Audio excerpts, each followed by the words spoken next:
Hi, this is Rob Packard from Medical Device Academy. This is a short video explaining what you get when you purchase our recall and advisory notice procedure. This is an email that you'd receive once you've purchased the procedure. If you're wondering how to purchase the procedure, you go to our website, medicaldeviceacademy.com. You go to the SOPs page, and then you click on recalls and advisory notices. And this is the page that you would purchase it from. I'll be updating this page soon, so it'll look a little bit cleaner, but the way you purchase is right now is to add cart there, and then it shows it's added here, and then you would check out with PayPal. Once you've done that, it's going to send you an automated message asking you if you want to subscribe to our emailing list for this particular topic. You need to select that to confirm that in order to get automatic delivery of the procedure. And then the confirmation email will come like this after you've accepted to be on the mailing list, and attached to it down below is the actual procedure. And here's what the procedure looks like. So Matthew Walker is one of our employees. He specializes in the quality system procedure updates. He does desktop audits. He does remote audits. He does review of procedures and quality manuals. And he also helps me create new content for training purposes. And right now, he and I are working on a procedure for remote auditing.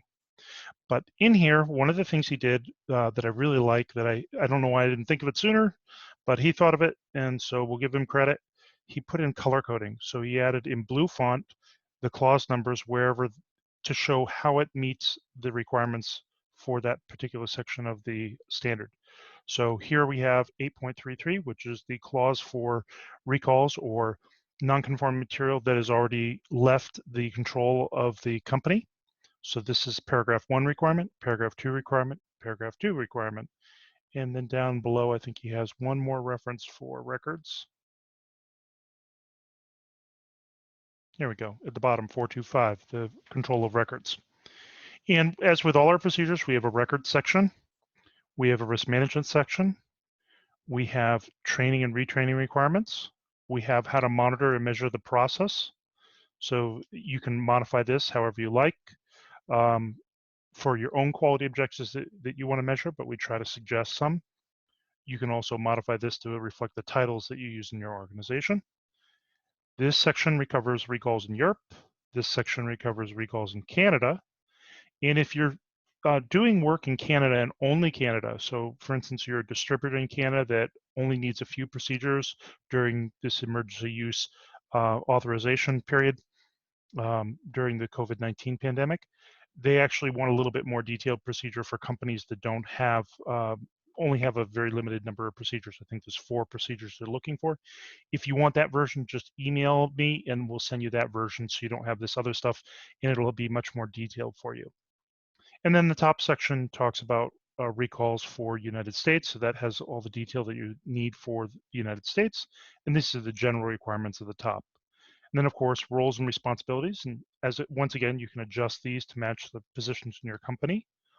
And this is the revision history that you would update. This really should say Matthew's name here, but you're going to revise it to reflect your name. And these are definitions. And that's one of the sections that Health Canada wanted us to add some more detail to.